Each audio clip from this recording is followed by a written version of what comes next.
Allô tout le monde, c'est Michel. Aujourd'hui, on fait le review d'un objectif super polyvalent, le 50-400 mm f 4.5 à 6.3 de Tamron.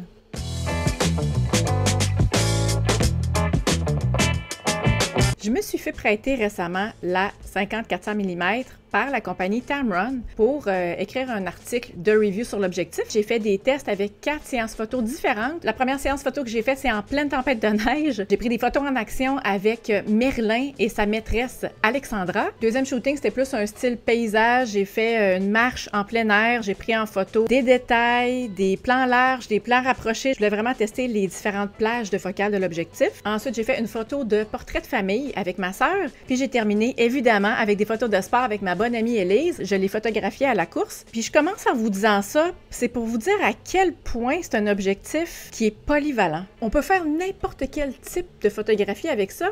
On passe d'une focale normale, qui est 50 mm, à un super téléobjectif à 400 mm. Puis vous avez tout l'entre-deux. Les possibilités sont vraiment très grandes. Pour faire un survol rapide des caractéristiques de l'objectif, c'est un zoom téléobjectif avec une grande plage de focale. Il est particulièrement adapté pour les photos de nature, d'animaux sauvages et de sport, mais comme j'ai mentionné, on peut faire vraiment n'importe quel genre de photographie. On peut faire du portrait avec ça. Il y a un moteur de mise au point qui est assez performant, qui est rapide, qui est silencieux. Puis il offre aussi un stabilisateur d'image qui est vraiment très pratique quand on fait de la photographie à main levée à 400 mm, je vous confirme. Et comme tout bon objectif, il y a une bague de mise au point manuelle pour ceux qui veulent un contrôle fait à la main. C'est un format d'objectif qui est assez léger, compact.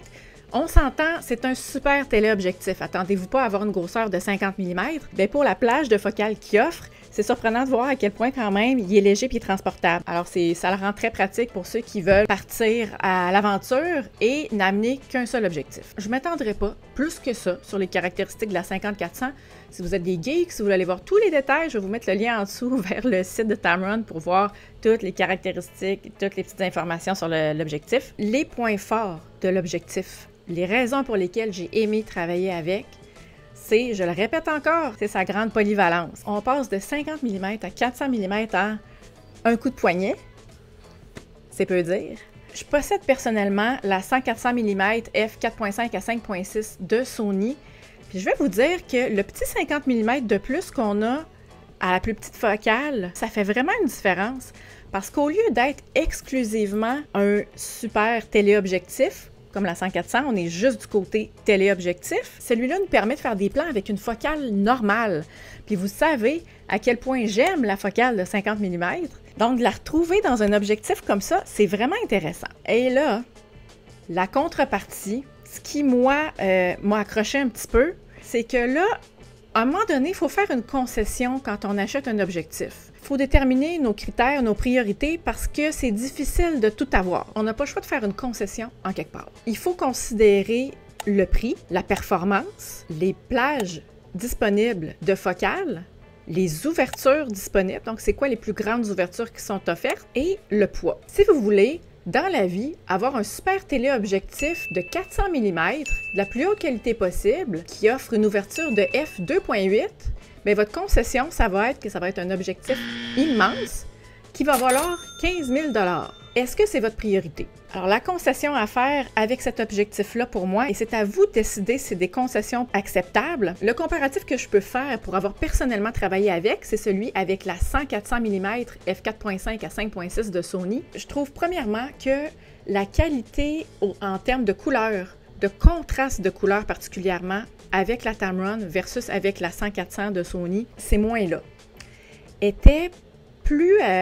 Était vraiment très contrastée. Puis là, je comprends que je suis dans une situation de photo hivernale, puis que c'est normal qu'il y ait beaucoup de contraste entre les hautes lumières et les basses lumières, mais je sais que ça ne ferait pas ce résultat-là si j'utilisais dans la même situation la 100-400 de Sony. Autre concession, c'est le fun d'avoir le petit 50 mm de plus entre 50-400 et 100-400, mais le prix à payer pour que ça demeure un objectif qui soit pas trop lourd, c'est qu'au lieu d'avoir une ouverture maximale rendue à 400 mm, avec la Tamron, c'est f 6.3, tandis qu'avec l'objectif Sony, l'ouverture maximale à 400 mm, c'est f 5.6. Donc, c'est un stop de différence à 400 mm pour l'ouverture.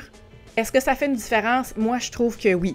Les photos que j'ai prises de famille, avec ma sœur, avec son chum, avec les enfants, on était en fin de journée, il était pas loin de 4 heures.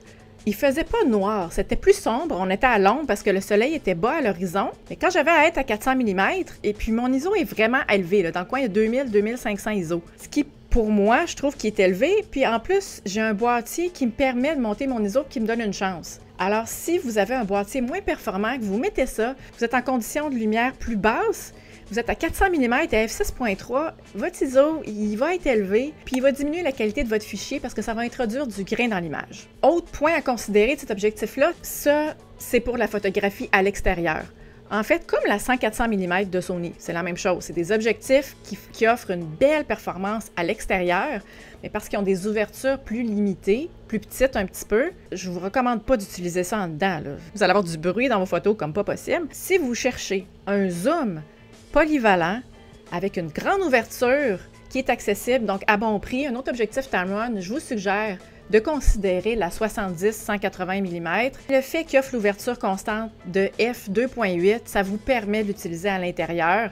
Donc, si vous cherchez un objectif à vous procurer, ben c'est une bonne idée d'en prendre un que vous allez pouvoir utiliser à l'intérieur, à moins que vous fassiez de la photo exclusivement dehors. L'objectif Tamron se vend pratiquement la moitié du prix que l'objectif 100-400 mm de Sony. Ici au Canada, la 100-400 mm se détaille 3 399 $, alors que si vous voulez acheter le 50-400 mm de Tamron, vous allez payer ici 1 799 $. Alors rendu là, c'est à vous le budget, c'est à vous de prendre la décision. Voulez-vous aller avec le plus haut de gamme de Sony qui va vous coûter le double et qui ne vous donnera pas la possibilité de photographier à 50 mm, ou vous voulez garder un petit peu d'argent dans vos poches, vous voulez investir dans un objectif qui, somme toute, est très performant. J'ai beaucoup aimé la performance d'autofocus de l'objectif. Encore une fois, de la manière que les objectifs Tamron sont construits, ils ne peuvent pas concurrencer avec un objectif Sony, mais j'ai beaucoup aimé particulièrement faire les photos en action avec le Tamron. J'ai trouvé très efficace. Il me fait beaucoup penser au zoom 70-180 mm f2.8 sur lequel j'ai déjà fait un review. Je trouvais que dans tous les objectifs Tamron sur lesquels j'avais donné des avis à date, je trouve que c'est les deux qui offrent les meilleures performances d'autofocus, qui ont amélioré leur système de mise au point de moteur d'autofocus. Pour wrapper tout ça, j'ai beaucoup aimé mon expérience de photographie avec la 50-400 mm. Il offre une grande versatilité par sa grande plage de focale, ce qui fait qu'on peut l'utiliser pour n'importe quel style de photographie. Très belle performance d'autofocus, relativement léger et compact pour un objectif qui offre un zoom jusqu'à 400 mm.